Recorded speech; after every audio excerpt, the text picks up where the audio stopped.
Diawali saat Yosel bersiap menunggu ibunya di dalam mobil. Ibunya yang sudah tiba bergegas, mereka pun pergi. Di dalam perjalanan menuju lokasi rekrutmen pianis terbaik, Ibu Yosel meminta agar Yosel menjadi page turner Jinmok. Karena terlihat Jinmok akhir-akhir ini berusaha mengalahkan Yosel. Saat proses rekrutmen berlangsung, Yosel pun bersedia menjadi page turner Jinmok. Jinmok mendapatkan lagu pilihan genre romantis yang merupakan kelemahannya. Namun, karena dia sudah belajar dengan keras, dia pun mampu memperlihatkan kemampuannya.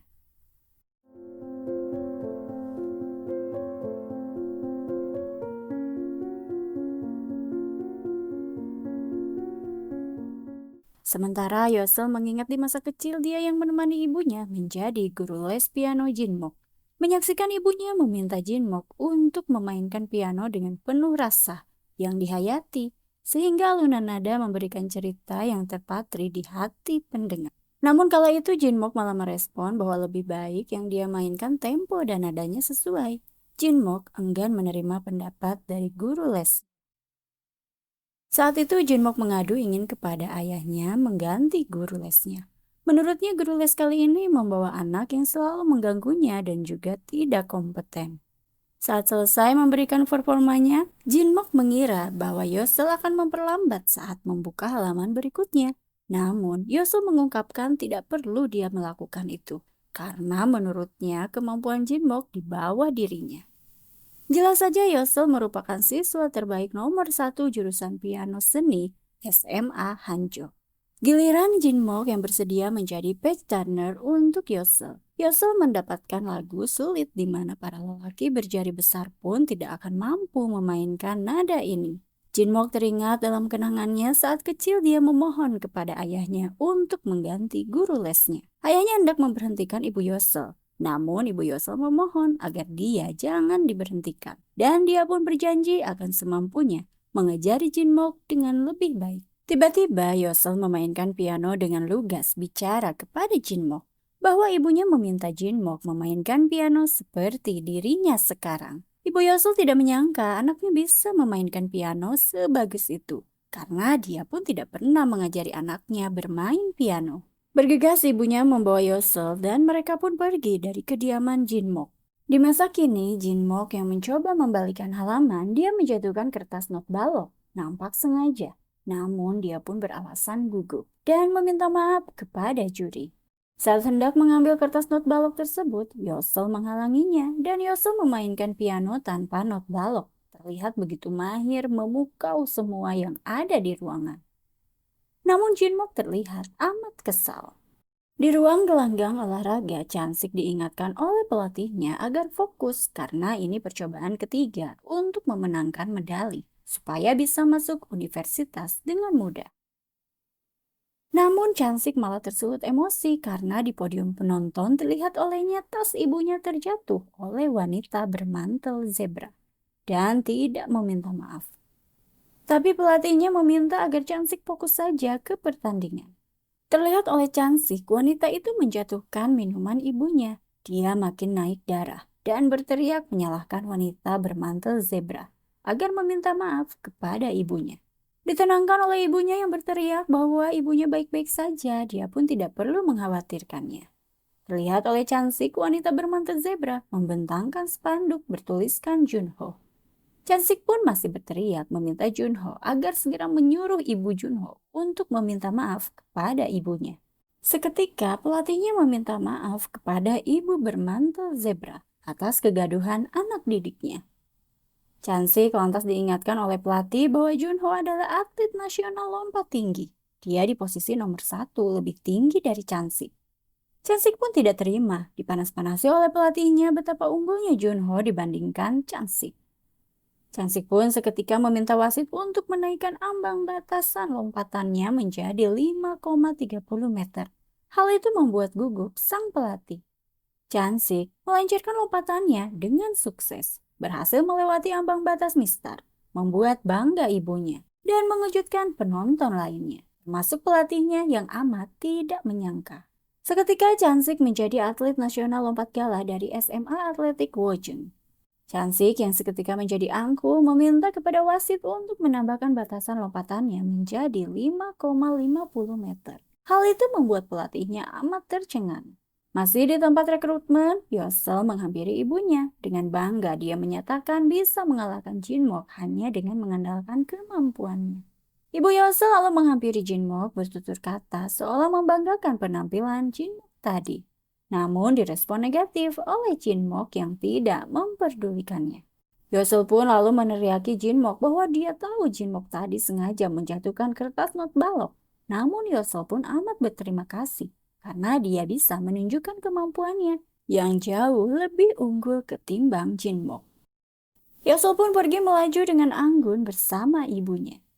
Seketika Jinmok merasa kesal dan memurkai Yosel. Dalam diamnya dia berdoa meminta sang pencipta agar memurkai Yosel karena Yosel selalu melukai hati Jinmok dengan kata-kata kasarnya, memamerkan kemampuannya dan meremehkan Jinmok yang dengan upaya mengasah terus kemampuannya.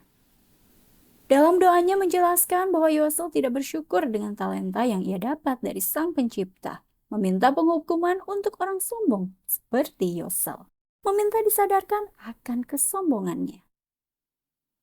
Di ruang gelanggang olahraga, Cansik kesakitan di bagian area sensitifnya karena dia tidak berhasil melewati mistar. Semua yang berada di ruangan itu tercengang melihat tragedi itu. Sementara itu, Yosel di dalam mobil yang dikendarai oleh ibunya tercengang melihat mobil yang menabrak kendaraan mereka. Selesai berdoa, Jinmok mendapatkan telepon dari temannya bahwa Yosel kecelakaan dan terbentur keras kepalanya. Sedang mendapatkan perawatan di rumah sakit. Kemungkinan dia buta. Hal tersebut membuat Jinmok terkaget-kaget, tidak menyangka. Karena ketika doanya dikabul oleh sang pencipta.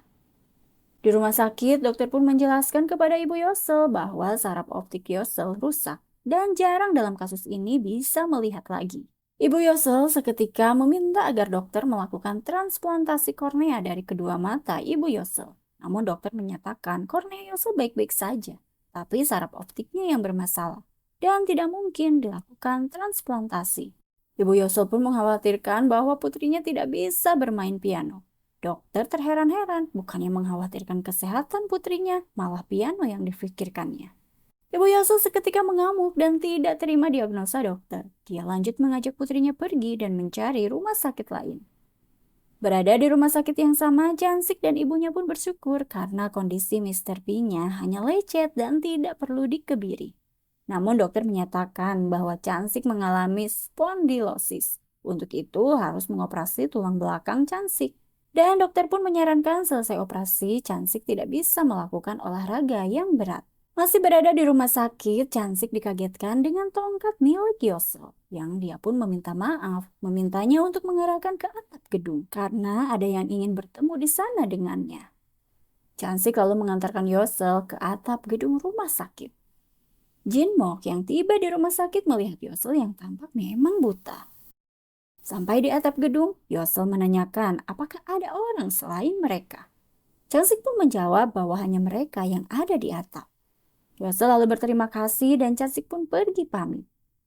Diam-diam Yosel menaiki pagar benteng terlihat oleh Jinmok yang langsung meneriaki Yosel. Seketika Cansik membalikkan badannya melihat dan mendengarkan pembicaraan mereka. Jinmok menyatakan bahwa dia datang mengkhawatirkan Yosel. Namun Yosel tidak percaya. Karena menurutnya ibu kandungnya saja hanya memikirkan bagaimana dia bisa bermain piano, bukan mengkhawatirkan kesehatannya. Yosel pun menangis dan lanjut dia pun menyalahkan Jinmok karena di masa lalu meremehkan ibunya. Saat itu ibunya menjadi berubah dan lebih terobsesi menjadikan dirinya menjadi pianis yang hebat. Yosel menyatakan bahwa ia muak berpura-pura menyukai piano dan lelah membenci Jinmok. Yosel pun berpamitan kepada Jinmok dan menjatuhkan diri, lalu ditangkap oleh Cansik yang menyatakan bahwa ini hanya parkiran, bukan atap. Cansik menyadari bahwa Yosel akan meniadakan diri, makanya tidak mengantarkan ke atap. Yosel marah sejadi-jadinya, namun Cansik meminta Yosel bersyukur dan jangan membohongi ibunya karena seolah menyukai piano, juga jangan menyalahkan Jinmok di masa lalu. Cansik meminta maaf karena telah menghentikan niatan Yosel untuk meniadakan diri. Dalam perjalanan pulang, Chansik lalu menceritakan kejadian itu kepada ibunya, membuat ibunya terheran-heran kenapa mudah sekali memutuskan untuk meniadakan diri. Ibunya lalu membuka payung yang ternyata sudah rusak, membuat Chansik tertawa terbahak-bahak. Ekspresi Chansik itu membuat ibunya keheranan. Chansik lantas mengungkapkan bahwa kondisi payung itu seperti kondisinya sekarang. Ibunya lalu memeluknya menenangkan Chansik. Chansik pun meluapkan emosinya dan bertanya harus bagaimana karena hanya olahraga yang dia punya dan sekarang tidak dia miliki. Sehari-hari Chansik menikmati kesendiriannya, membuat ibunya berpikir keras.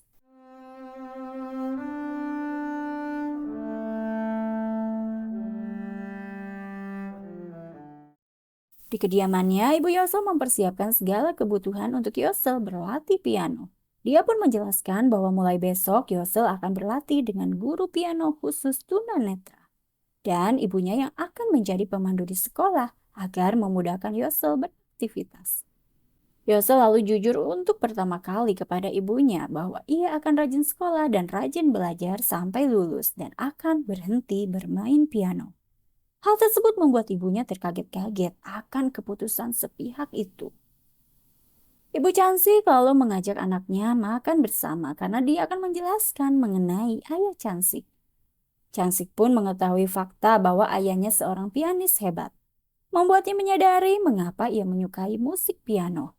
Dan tangannya terlihat ramping sehingga diremehkan oleh teman-temannya karena atlet tidak memiliki tangan seperti dirinya. Chansik dengan semangat menyadari bahwa ia mirip dengan ayahnya yang tidak pernah ia temui.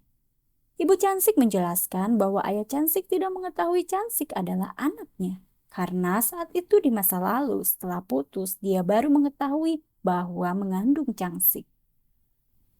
Namun Ibu Chansik mengungkapkan bahwa Chansik lebih tampan dari ayahnya. Chansik pun lebih semangat menjalani hidup dan berniat akan menjadi pianis seperti ayahnya. Chansik yang masih bersemangat penuh antusias, dia pun pamit kepada ibunya untuk pergi, beralasan jadwalnya hari ini amat padat. Chansik mengirimkan surat ke kotak pos.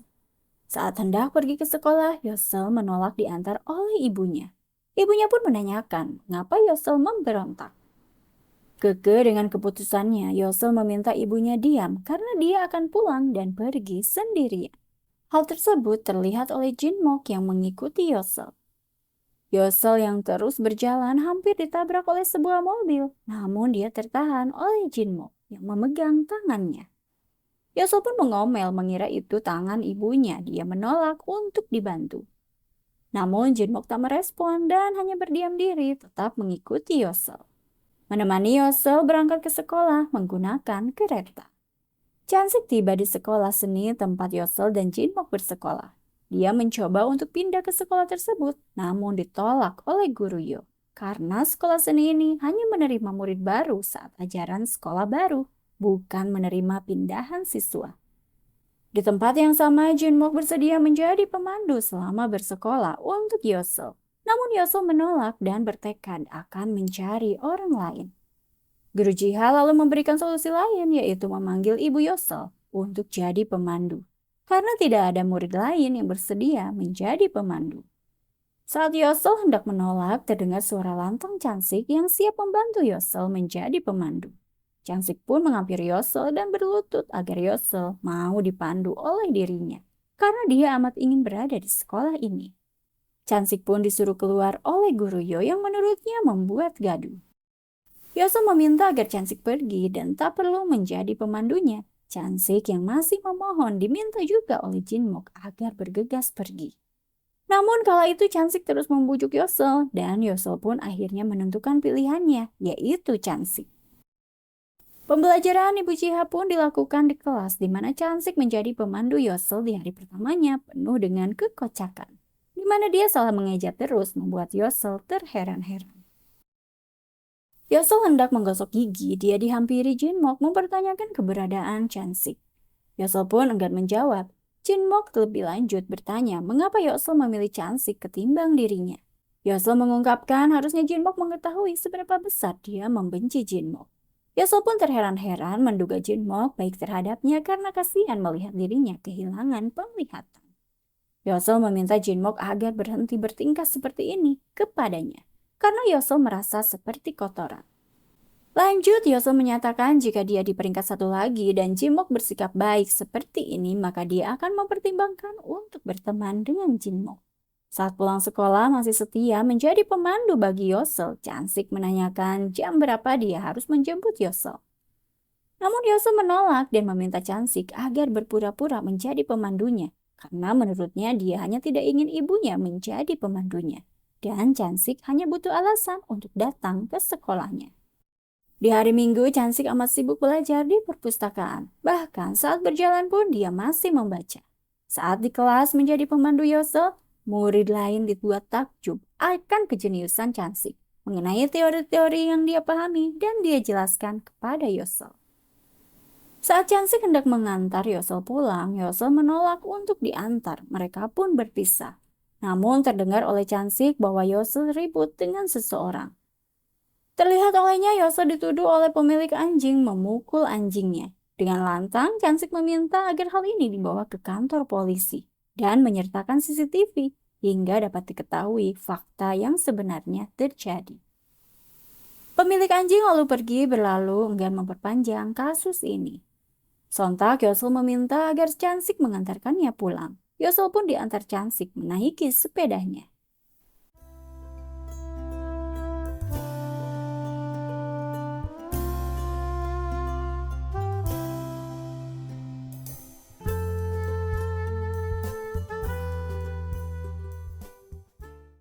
Sampai di kediaman Yosel, ibunya menyapa Yosel seketika Yosel pun ketakutan. Chansik memperkenalkan diri bahwa ia hanya satu sekolah dan menjadi pemandu Yosel. Ibu Yosel lalu berterima kasih dan membawa Yosel masuk ke rumah. Chansik melihat tongkat Yosel terjatuh saat dia hendak memberikan kepada Yosel. Dia pun mendengar di dalam kediaman Yosel, ibunya memarahi Yosel. Naik sepeda beralasan tidak ingin tangan Yosel terluka dan tidak bisa bermain piano lagi. Menurut ibunya, Yosel sudah berubah dan malah bermain dengan anak bodoh dan rendahan seperti Chansik. Yosel pun menyatakan bahwa Chansik tidak pantas untuk direndahkan, melarang ibunya untuk berbicara hal buruk mengenai Chansik. Ibu Yosel yang darah tinggi tidak ketulungan malah menampar Yosel. Yosel pun mengungkapkan bahwa ia bersyukur bisa menaiki sepeda pertama kalinya dalam hidupnya, walau dengan mata yang tidak bisa melihat apapun. Yosel pun juga mengungkapkan penyesalan selama dia memiliki penglihatan yang tidak bisa menjelajahi semua yang tak pernah dia lalui. Hanya bermain piano dan piano yang mengekangnya. Yosel menyatakan bahwa mulai sekarang dia akan memilih jalan hidup dan menanggung konsekuensinya. Esokan harinya dengan setelan barunya yang lebih rapi, Chansik menemui ibu Yosel mempertanyakan apakah ia masih berpenampilan rendah. Ibu Yosel malah menganggapnya anak geng yang insaf. Chansik lalu meminta maaf dan akan berjuang merubah penampilannya lebih baik. Dari hari ini sampai ibu Yosel mengakui Chansik. Chansik dan Yosel pamit pergi. Saat di perjalanan menaiki sepeda, Yosel hendak mentraktir Chansik, namun Chansik menolak dan sebagai gantinya meminta Yosel untuk memainkan piano yang ada di bawah kolong jembatan. Yosel meminta agar Chansik merahasiakan dia bermain piano. Yosel lalu memainkan piano itu dengan alunan nada yang merdu, membuat Chansik kagum.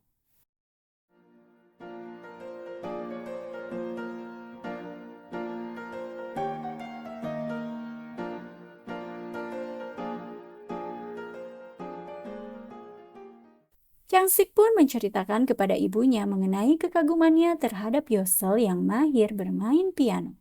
Di mading sekolah, Chansik mengetahui pengumuman mengenai perlombaan piano yang dimainkan oleh 2 orang. Dia lalu bertanya apa persyaratannya. Diramaikan oleh Jinmok bahwa Chansik harus dilahirkan kembali. Merasa tidak terima, Chansik lalu mengungkapkan bahwa ayahnya adalah Myungsai. Sang Pil pun menyatakan bahwa Myungsai belum menikah. Menurutnya Chansik ngibul kejauhan. Chansik pun memperlihatkan foto 20 tahun lalu saat ibunya dan Myungsai berfoto bersama. Kyusun jelas menyatakan jika buktinya itu pasti ada banyak anak-anak Myungsai di negeri ini. Karena setelah konser, orang-orang banyak meminta foto bareng. Chansik lalu menyatakan jika dia juara pertama mengikuti perlombaan ini, maka mereka harus mengakui bahwa Chansik adalah anak dari Myungsai. Chansik lalu meminta Yosel untuk ikut bersamanya mengikuti kompetisi duet bermain piano. Namun Yosel menolak. Menurutnya mustahil membuktikan Chansik anak Myungsai dengan bermain piano. Lebih masuk akal bila dilakukan tes DNA. Mendengar penjelasan Yosel, Chansik langsung berubah sikap menjadi lebih kalem. Dalam perjalanan pulang, mereka berhenti di kolong jembatan.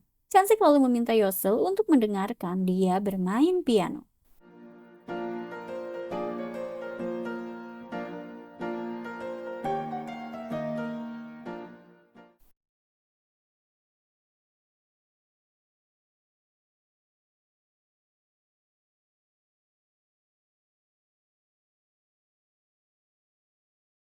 Yosel tak menyangka Chansik pandai bermain piano. Dia pun bersedia mengikuti perlombaan bersama Chansik. Di ruangan kerjanya, Myungsai memainkan piano dengan merdu. Dia dikagetkan dengan asistennya yang mengantarkan surat dilansir dari penggemarnya. Namun Myungsai mengetahui bahwa surat itu dari anaknya di Korea Selatan yang baru beberapa hari dia ketahui. Surat yang telah ia buka menyatakan bahwa anaknya akan mengikuti kompetisi Tu Piano Concours. Menurut Myungsai amat mustahil. Hari berbeda di kolong jembatan, Yosel nampak galak mengajari Chansik, yang menurut Chansik seperti Saiton. Chansik yang punya batas kesabaran, dia pun meninggalkan Yosel. Yosel menuju arah pulang, nyerocos tak terima Chansik pergi begitu saja. Dia mengomel ke sana kemari. Dia hampir terjatuh ditolong oleh Chansik dengan suara cemprengnya, meminta maaf karena bodoh, mengeluh, dan meninggalkan Yosel tanpa pamit. Melihat Yosel tersenyum, Chansik pun menyanyikan sebuah lagu dengan suara cemprengnya. Membuat Yosel bahagia terbahak-bahak, tertawa tanpa batas. Chansik dan Yosel lalu berlatih bersama dengan nada yang harmonis terlihat oleh ibu Yosel dari kejauhan. Yosel nampak bahagia bermain piano. Meneduhi Yosel dengan payungnya, Jinmok menanyakan apa tidak akan malu Yosel berduet piano dengan Chansik dalam kompetisi nanti. Yosel dengan tegas menjelaskan bahwa Chansik perkembangannya amat pesat. Kemungkinan besar memang benar. Dia adalah putra Myungsai. Yosel menyatakan yang seharusnya akan malu adalah Jinmok karena menurutnya akan kalah lagi darinya. Chansik lalu mengajak Yosel pergi. Malam hari saat hendak menjemput Yosel, Chansik menanyakan penampilannya kali ini kepada ibu Yosel. Ibu Yosel berujar bahwa penampilan Chansik seperti maling yang akan memanjat pagar. Namun ibu Yosel menanyakan apa rahasia Chansik karena sepengetahuannya, Yosel bukan tipe tersenyum saat bermain piano. Chansik pun kaget karena ibu Yosel mengetahui mereka bermain piano. Yosel lalu datang menghampiri Chansik, meminta Chansik jangan berisik karena dia takut ketahuan oleh ibunya. Chansik yang mengetahui ada ibu Yosel meminta Yosel untuk jujur kepada ibu Yosel bahwa Yosel telah bermain piano lagi. Namun Yosel menolak, menurutnya jika ibunya tahu, ibunya akan menekannya dan membuatnya terbebani. Mereka pun lalu pergi. Melihat anaknya seperti bahagia, ibu Yosel pun merelakan kemauan Yosel. Jinmok yang berada di sekolah dibuat kaget dengan suara gordes Chansik yang baru tiba di ruang piano. Jinmok pun bersembunyi menguping pembicaraan Yosel dan juga Chansik. Mendengarkan mereka berlatih piano. Keesokan harinya, Chansik yang berlatih sendirian di kolong jembatan dibuat remeh oleh Jinmok karena kurangnya tempo yang dimainkan oleh Chansik. Chansik pun meminta Jinmok lebih meremehkannya lagi agar darahnya mendidih dan dia bisa bermain memukau. Membuat Jinmok amat keheranan mengapa bisa seperti itu. Ibu Chansik menyadari saat melewati toko les Yosel bahwa itu adalah kediaman dari Yosel, sosok yang selama ini diceritakan oleh anaknya. Dia lalu masuk dan melihat ibu Yosel tengah abok. Ibu Yosel lalu mengungkapkan keinginannya membeli sebuah piano untuk putranya, karena anaknya bertekad menjadi pianis hebat dan akan membelikan tanah yang banyak untuknya. Ibu Yosel merespon menasehati, menurutnya jangan membebankan anak dengan keinginan kita sebagai ibunya. Karena suatu saat anak itu akan menjadi berubah tak sesuai harapan. Saat anak merasa tidak sanggup memikul beban keinginan orang tuanya. Ibu Yosel lalu secara cuma-cuma memberikan piano itu kepada Ibu Chansik. Saat makan bersama anaknya, Ibu Chansik menyatakan tidak ingin menjadi tuan tanah. Namun dengan antusias, Chansik berpendapat Lebih cocok mungkin pemilik resto yang punya banyak karyawan. Namun ibunya menolak, menurutnya tidak suka bertemu orang banyak. Ibunya lalu mengungkapkan hanya ingin menjadi penulis dan tinggal di tempat yang tenang. Cansik pun menyetujui hal itu. Menurutnya menjadi penulis amat keren. Saat berlatih berdua dengan Yosel, Cansik mendadak pamit pulang duluan. Beralasan ibunya menyuruhnya untuk segera pulang. Sampai di luar, Cansik mengetahui keberadaan Jinmok, meminta kepadanya agar mengajarinya, supaya dia bisa ikut kompetisi bersama Yosel. Karena Yosel akan berhenti bermain piano bila tidak berhasil ikut kompetisi ini. Namun Jinmok menolak karena jelas itu adalah taruhan antara Cansik dan juga dirinya. Mana mungkin membantu Cansik. Beberapa hari Cansik tidak menemani, bahkan memberi kabar kepada Yosel. Yosel lalu meminta Kyusun untuk membantunya mengechat pesan untuk Cansik. Dengan suara lantangnya menyampaikan isi chat bahwa dia akan menganggap Cansik mundur dari kompetisi bak pengecut bila tidak menunjukkan batang hidungnya jam 10 malam nanti. Hal itu terdengar oleh Jinmok. Saat menunggu Cansik di ruang piano, Cansik pun datang membuat Yosel amat senang dan menanyakan kesiapan dari Cansik. Tiba-tiba datang Jinmok yang diam-diam tidak ingin diketahui keberadaannya oleh Yosel.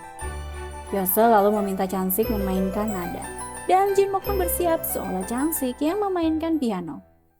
Selesai memainkan nada orkestra, Yosel memuji kemahiran yang menurutnya adalah Cansik. Dia lebih-lebih memuji, karena menurutnya dia pun sudah pasti tidak akan bisa bermain sebagus itu. Pujian Yosel membuat Jinmok amat terharu. Hari yang ditunggu-tunggu pun tiba. Ibu Yosel disapa oleh Ibu Cansik. Ibu Yosel meminta agar Ibu Cansik merahasiakan kedatangannya, karena dia tidak ingin membebani anaknya. Ibu Cansik melihat brosur acara yang amat kaget, karena Myungse menjadi salah satu juri kompetisi. Cansik yang mengetahui itu pun mencoba ke ruang tunggu Myungse yang dikira adalah ayahnya. Dan spontan memeluknya saat pintu dibuka. Cansik memperkenalkan diri dan mempertanyakan apakah ayahnya berada di sini sekarang untuk melihatnya. Myungse berujar bahwa ia memang berada di sini untuk melihat Cansik dan ingin mencari tahu kenapa Cansik mengira Myungse adalah ayahnya. Pernyataan tersebut membuat Cansik amat terkaget-kaget. Sementara ibunya mencari Cansik dan saat dia menemukan Cansik yang terlihat tidak bersemangat. Karena Cansik mengetahui bahwa ia dibohongi oleh ibunya. Ibunya lalu meminta maaf, namun tidak dihiraukan oleh Cansik. Cansik lalu meminta Jinmok untuk menggantikannya karena dia telah mengundurkan diri dan mendaftarkan Jinmok menjadi duet Yosel. Namun Jinmok beralasan tidak hafal notnya. Ibu Yosel lalu mengajukan diri menjadi pitch turner. Cansik lalu pergi keluar yang dihampiri oleh ibunya, meminta maaf harus berbohong. Karena melihat Cansik saat di atap rumah sakit hendak meloncat dan menangis meratapi kesedihannya. Cansik lalu mengajak ibunya ke lorong bawah jembatan. Dia memperlihatkan aksinya memainkan piano. Begitupun Yosel dan Jinmok yang mengikuti kompetisi membuat decak kagum yang melihat dan mendengar alunan nada itu. Keaguman itu menjadi akhir dari drama Pitch Turner. Dalam menjalani hidup ini, manusia yang tidak mampu mengendalikan keinginannya ternyata malah tersiksa. Keinginan semestinya tidak boleh dijadikan dasar dalam menjalani hidup. Tetap semangat dan bersyukur, juga terimalah dirimu sendiri sebagai manusia dengan segala kebaikan dan kekurangan yang dimiliki. Terima kasih untuk kalian semua yang sudah setia menyimak sampai drama ini selesai. Pantengin juga cerita-cerita sebelumnya yang sudah Cici suarakan. See you!